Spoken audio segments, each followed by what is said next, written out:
Welcome back to ChemExam Explained, where the aim is chemistry clarity, exam mastery. In today's video, we will be looking at CAPE Chemistry Unit 1, 2022, Module 3, Chemistry of the Elements. Let's go. 3, Part A. Explain how the following properties of the halogens change going down the group. Part 1, boiling point.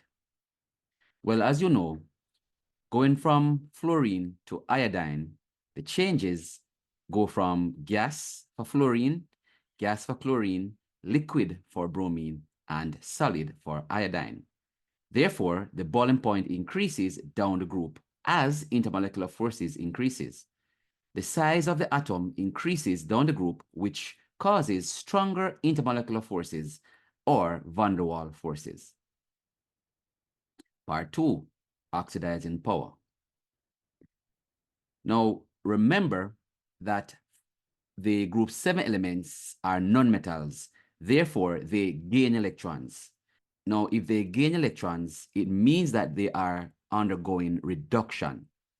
Now, as long as you are reduced, then it makes you an oxidizing agent. Now, the element that is reduced more readily would be fluorine, since it is closer to the nucleus, therefore attracting electrons to it more easily than chlorine or bromine. So we can say that the oxidizing power increases up the group due to the smaller atomic radius. It is easier to accept an electron, therefore reduced, thus is the stronger oxidizing agent. So oxidizing power increases up the group for the halogens. 3, Part B. Write balanced equations to show the reactions between the halide ions and concentrated sulfuric acid. Let's start with Part 1, looking at the reduction of sulfuric acid to SO2 by Br-. Now, in showing that process going from sulfuric acid to SO2 by Br-, we will use sodium bromide, which contains the ion Br-. Now, when you react sodium bromide with the sulfuric acid, in the first reaction here, it is really an acid-base reaction, where sulfuric acid, being the acid, would donate a proton to the Br, forming hydrogen bromide, plus a salt. And this salt is sodium hydrogen sulfate. So the first reaction is an acid-base reaction in the process. Secondly, sulfuric acid will react with the hydrogen bromide, which this reaction is no longer an acid-base reaction. This reaction is now a redox reaction, where sulfuric acid is a strong enough oxidizing agent to oxidize Br- to Br2 gas plus SO2. So right here, you're seeing that the oxidizing agent oxidizes another substance, but itself is reduced from sulfuric acid to SO2. The HBr is the reducing agent, or you could say that Br- in this case is the reducing agent, reducing sulfuric acid to SO2, while sulfuric acid, being the oxidizing agent, oxidizes the HBr to Br2 gas. And this explains the reduction of sulfuric acid to SO2 by Br-. In looking at the reduction of SO2 to hydrogen sulfide by iodide ion, you can see here that the I- is represented by sodium iodide. The sulfuric acid is reacting with the sodium iodide, again in the form of an acid-base reaction, forming the salt sodium hydrogen sulfate, and of course the hydrogen iodide gas. Now, in the second reaction, we have another redox reaction taking place, where the oxidizing agent sulfuric acid oxidizes the HI to I2 gas, while the HI, being the reducing agent, reduces sulfuric acid to SO2 gas. And that explains the reduction of H2SO4 to H2S by I-. In the third equation, the reaction between sulfuric acid and Cl- ion, that is your chloride ion, Again, we have an acid-base reaction taking place where the sodium chloride, which is the Cl minus, is reacting with sulfuric acid. The sulfuric acid, being the acid, will donate a proton to the Cl minus, forming HCl gas. And of course, the salt, sodium hydrogen sulfate. Now, in the second equation, we do not have a redox reaction taking place because sulfuric acid is not a strong enough oxidizing agent to oxidize Cl minus to Cl2 gas. Therefore, no reaction will take place here. And we say no visible reaction or no observable reaction. Remember that sulfuric acid is too weak of an oxidizing agent to oxidize hydrogen chloride to chlorine gas. 3, part C. Complete the following table to show how both aqueous silver nitrate and aqueous ammonia can be used to distinguish between solutions of aqueous sodium chloride and aqueous sodium bromide. Let's go. Now, the test that we're going to use, we're going to add aqueous silver nitrate and nitric acid to our sample, followed by aqueous ammonia. We're going to add it to both samples of sodium chloride and samples of sodium bromide. Now, let's look at the observation that you should observe if sodium chloride is present. Silver nitrate in the form of silver ion would combine with Cl minus from the sodium chloride to form a white precipitate of silver chloride. That's a solid. So this is a white precipitate. Now, if you add excess aqueous ammonia to the sample of your white precipitate, silver chloride, then it should dissolve completely. So this is adding aqueous ammonia in excess. So this is showing that the white precipitate dissolved. So this is your confirmatory test to prove that the ion present is Cl minus ion. Now, in the case of Br minus from sodium bromide, the silver would combine with the Br minus ion to form a solid silver bromide.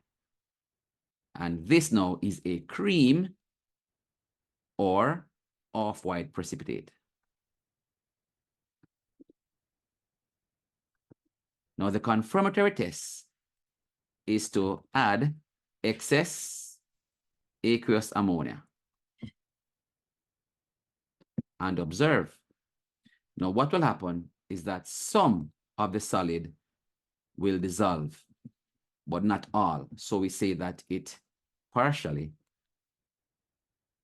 dissolved in excess aqueous ammonia. And that is to confirm the presence of Br minus ion. Part 3D. Table 5 shows some physical properties of calcium and iron. Let's look at the table. Here we have calcium and iron. You can see that the melting point of calcium is 839, while the melting point of iron is 1540. The density of calcium is 1.55 grams per cm cube, while the density of iron is 7.86 grams per cm cube. The atomic radius of calcium is 9.197, and the atomic radius of iron is 0.116. So what do you notice? You notice that the melting point of iron is higher than the melting point of calcium. You notice also that the density of iron is higher than the density of calcium. However, the atomic radius of calcium is larger than the atomic radius of iron. And of course, the density gave you some insights into why that is the case. So discuss the values of the physical properties in terms of the structure and bonding of the elements. So in explaining the melting point of calcium and iron, let's start with calcium. It releases only 2 valence electrons from the calcium. For iron, it releases more valence electrons from the 4s and 3d orbitals. You'll recall that iron is a transition element, which is a first row d block element, and it consists of 4s as well as 3d orbitals.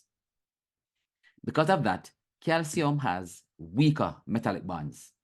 Iron has stronger metallic bonds because you have more delocalized electrons being attracted to the positive nucleus. Where the density is concerned, calcium has larger atomic radius.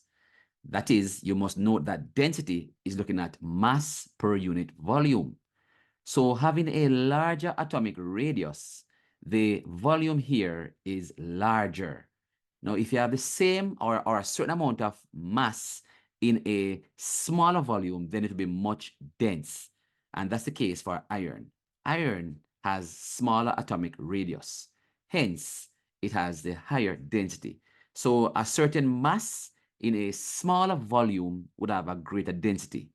A certain mass in a larger volume would have a lesser density.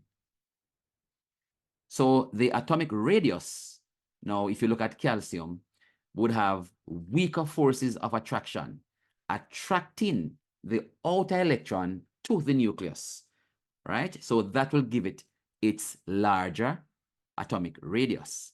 Now, if you have stronger nuclear attraction from the nucleus, attracting the massive amount of, or the larger amount of electrons on the valence shell, then you'll have a stronger force of attraction because you have a higher nuclear charge. And that will explain the atomic radius. So in essence, you could summarize it by saying that iron has d orbital electrons that does not shield each other effectively. Therefore, stronger nuclear charge, which pulls electrons closer to the nucleus. And that will explain the properties of calcium versus iron. Let's look at 3E part 1. Insert arrows into each of the following boxes in figure 1 to show the electronic configuration of the species.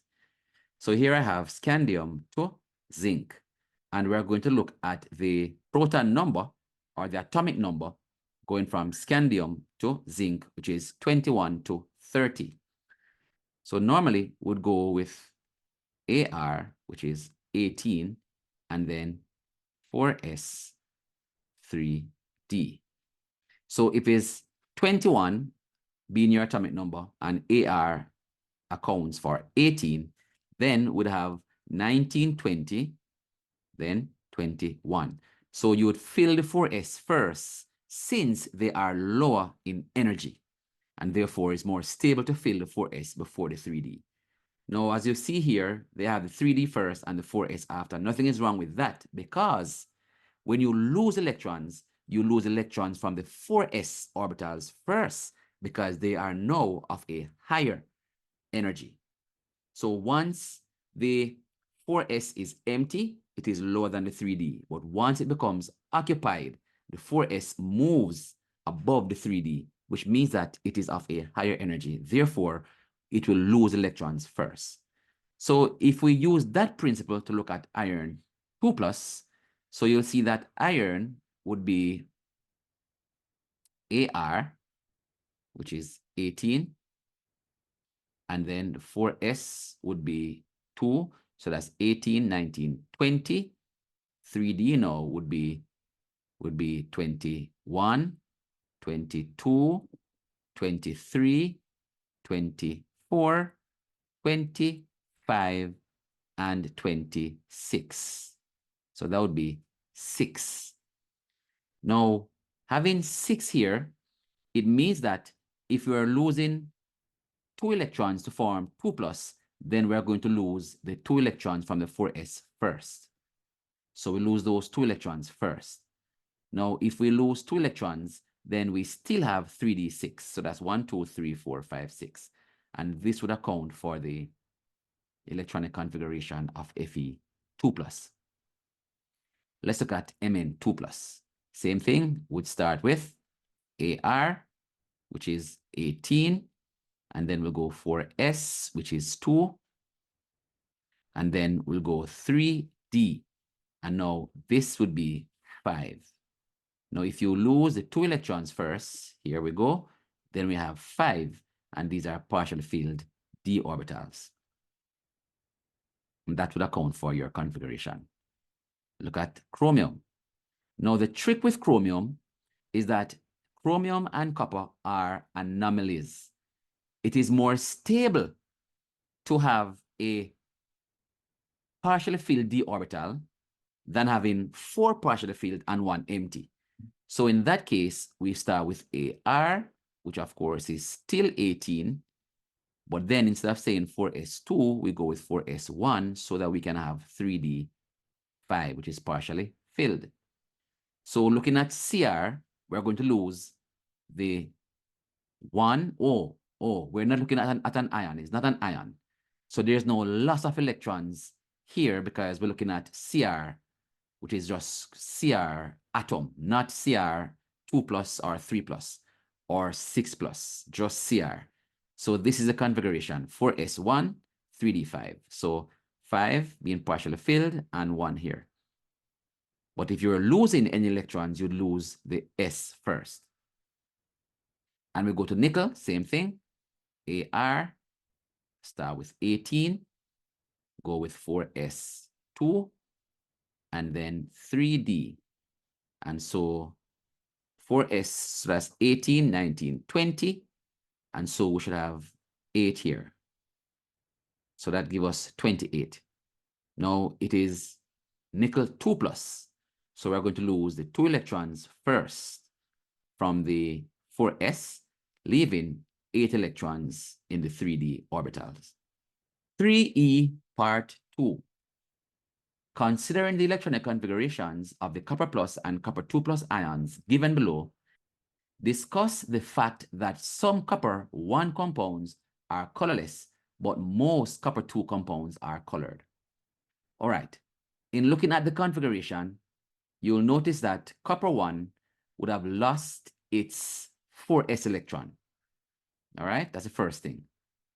So let's write the configuration for copper. So copper atom would be 29. So that would give me AR, which is 18, and then 4s1, and then 3d10.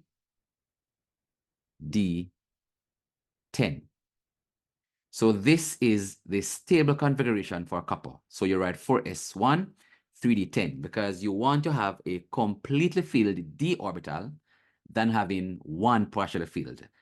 So this is more stable. So let's write both stable, and let's put same thing here. AR 18 or S2, which would be the conventional way, and then 3D9. So we're saying that this is unstable. Right? So you don't want to write your configuration this way. This is the correct way. So you start with this. So to have copper 1, then we're going to lose this 1 electron here, if you write copper 1. So for copper 1, this would be lost. All right, so we're not looking at this anymore. Now, if we look at copper 2, you notice that we're going to lose 1 from the 4s and then 1 from the 3d10. So in copper 1, you'll end up with having 10 electrons, which is completely filled d orbital. And for copper 2, we'd have 1 empty. Okay? And for copper 2, you'd have 1 partially filled. All right, so it's not completely empty. 1 would be partially filled. Now, in explaining the formation of color, you have to use what is called DD splitting, and it links back directly to emission spectra. Now, when you look at emission spectra, what you have is the d orbital splitting into 2, and you go 3 below and 2 at the top. Let's look at emission spectra. In order to have color, you must have 2 levels, first thing. So that's why DD splitting occurs. You now have 2 levels. You have level 1 you have level 2. Now, apart from having 2 levels, the next thing is a transition must be allowed.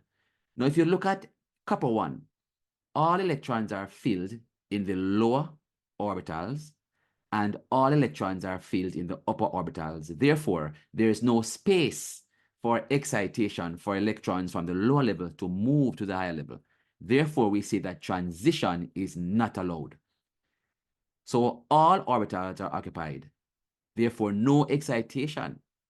No excitation is possible. And if you don't have excitation, then you don't have relaxation, which of course is where the production of light comes in, where your light is now of a particular frequency and wavelength. So if you have no excitation and no relaxation, then no light. And no light, you have no color, because the color would come from the frequency and wavelength, which of course would be in the visible region of the spectrum. So that explains why copper 1 does not show any color.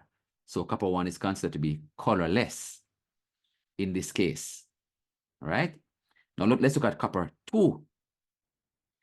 Now in your DD splitting, you'll notice again that we now have a completely filled lower level d orbitals, while the upper one is partially filled.